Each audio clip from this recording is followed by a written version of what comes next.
For most people today, a piece of furniture lasting 10 or 15 years is considered normal. Some high-quality items may last a few decades if taken care of properly. But 800 years? That sounds impossible in the modern world. Yet when we look at medieval furniture chests, tables, benches, cabinets, and even entire wooden structures, we find examples that have survived not just generations, but entire eras of human history. These objects have lived through wars, plagues, climate changes, and countless human hands. They stand as silent witnesses to the craftsmanship of people who lived centuries before us. And the question is, how did they do it? What did medieval craftsmen know that we have forgotten? And why did their furniture last so long? To understand this, we need to step into the world of the medieval woodworking guilds. The workshops filled with the smell of timber, the sound of hand tools, and the steady rhythm of craftsmen who saw furniture not as disposable objects, but as creations meant to outlive them. Furniture was not mass-produced, it wasn't built under time pressure, and it certainly wasn't designed with shortcuts. Instead, it was built with a deep respect for nature, materials, and traditional knowledge passed down from master to apprentice for centuries. In that world, furniture wasn't something you replaced. It was something you inherited. When a medieval craftsman chose wood, the process didn't start with a factory shipment or a pre-cut board. It started in the forest. They selected trees at specific seasons, often late winter, when sap levels were low and moisture content was stable. Cutting timber at the right time was considered an art in itself. Wood felled in the wrong season could twist, crack, or rot prematurely, but wood taken at the right time, seasoned naturally, and cared for with patience, those were the foundations of furniture that could last centuries. The wood was then dried slowly, not in kilns, not with artificial heat, but through air seasoning, a method that could take months or even years. Boards were stacked with careful spacing to allow airflow, protected from sunlight and rain, and turned periodically. This slow process reduced stress within the wood, preventing internal fractures. Modern wood often dries too quickly, creating invisible weaknesses that show themselves later as warping or splitting. Medieval craftsmen accepted the long wait because they believed quality wasn't something you rushed.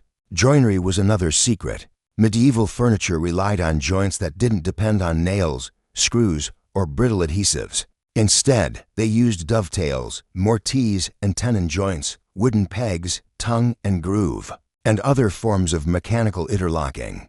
These joints expand or contract naturally with the wood, staying tight without cracking. They were self-reinforcing. Over time, as the wood aged, the joints often became stronger. Compare that to modern furniture, where metal screws loosen, glue dries out, or nails corrode. The medieval approach created structures that were flexible yet durable. One of the most iconic pieces of medieval furniture is the oak chest. Oak was favored not just for its strength, but for its resistance to pests and moisture. Even today, medieval oak chests remain surprisingly robust. Many still functional after more than 600 years. Craftsmen used thick boards, not thin veneer, and designed the chest to be a sealed environment, protecting the contents from humidity, rodents, and insects. These chests traveled across continents, carried in ships, kept in castles, exposed to cold winters and hot summers, and still they survived.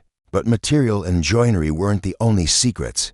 Medieval craftsmen understood the movement of wood better than many people today. They knew that wood is never truly still. It expands when moisture rises and shrinks when it drops. Instead of trying to fight this natural movement, they designed furniture to work with it. Tabletop planks were attached with sliding dovetails or wooden dowels that allowed them to expand without splitting. Cabinet doors were floated within frames rather than glued rigidly in place. Beds and chairs used stretchers and rails that balanced structural tension. Because craftsmen studied wood as a living material, they respected its grain and character. They placed boards strategically, choosing where knots would add strength or where grain direction would affect balance. Nothing was random. Every cut had intention. Finishes were also completely different from what we see today. Medieval furniture wasn't coated in synthetic varnish. Instead, craftsmen used natural oils like linseed, walnut, or tung oil, often blended with beeswax or resins. These finishes soaked deep into the wood, nourishing it instead of sealing it with a brittle surface coat. The result was wood that stayed conditioned, flexible, and resistant to water. Because these finishes could be reapplied, furniture remained alive, aging gracefully rather than deteriorating. Another forgotten factor is that furniture was built to be repaired. Medieval craftsmen designed objects knowing that future generations might want to adjust or restore them. Joints could be tightened, pegs could be replaced, panels could be reset.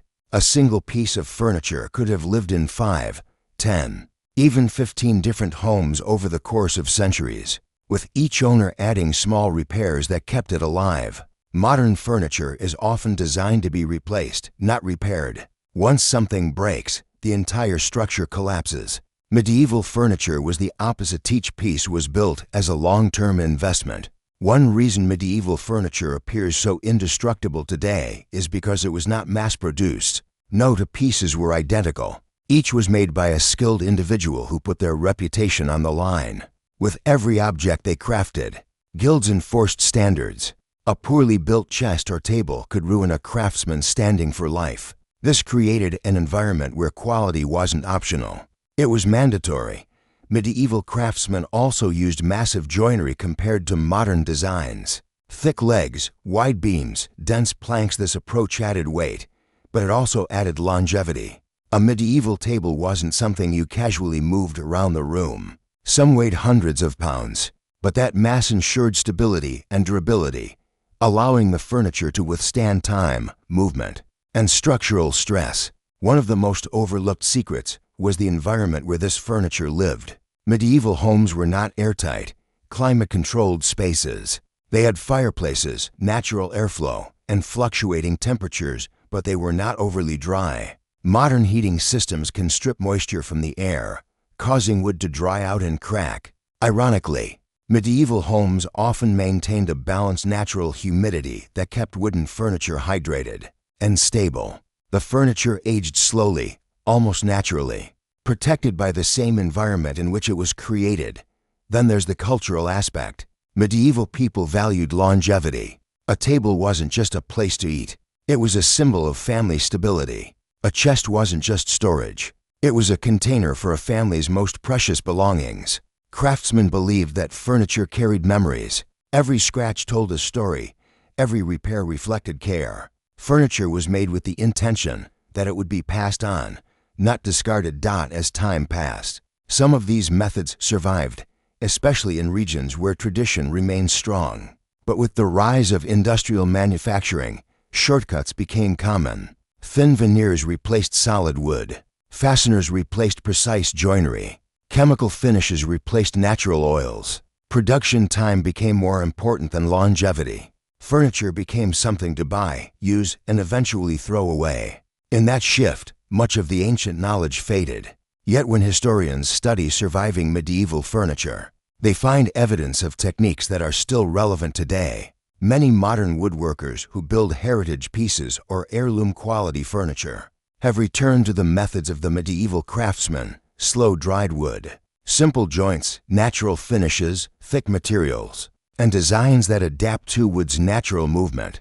These techniques aren't outdated, they're timeless, and the proof is sitting in museums, castles, and old houses across Europe and Asia, where furniture made 600 to 800 years ago remains in remarkable condition. One fascinating example is the medieval trestle table. Unlike modern tables that use a fixed structure, medieval tables were designed so the top could be removed and the base folded or tightened. This not only made transportation easier, but also allowed the wood to breathe and move without strain. The result was a table that didn't warp over centuries, even in changing climates.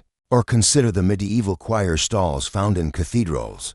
These wooden seats feature intricate carvings, pivoting hinges, and mechanical elements created entirely without metal fasteners. Many remain functional today, even after sitting in damp stone buildings for hundreds of years. The craftsmanship behind these stalls required both artistic vision and engineering skill far beyond what most modern furniture exhibits. Another example is the medieval four-poster bed. These were built with massive posts joined by mortise and tenon structures locked with wooden pins. Even after centuries of use, many of these beds remain structurally sound. In fact, some families still use medieval beds passed down as heirlooms. Perhaps the greatest lesson we can learn from medieval craftsmen is their relationship with time. They didn't view time as the enemy. They didn't cut corners to save a few minutes or hours. Instead, they embraced the slow process, believing that quality required patience. They weren't trying to meet production quotas, asterisk,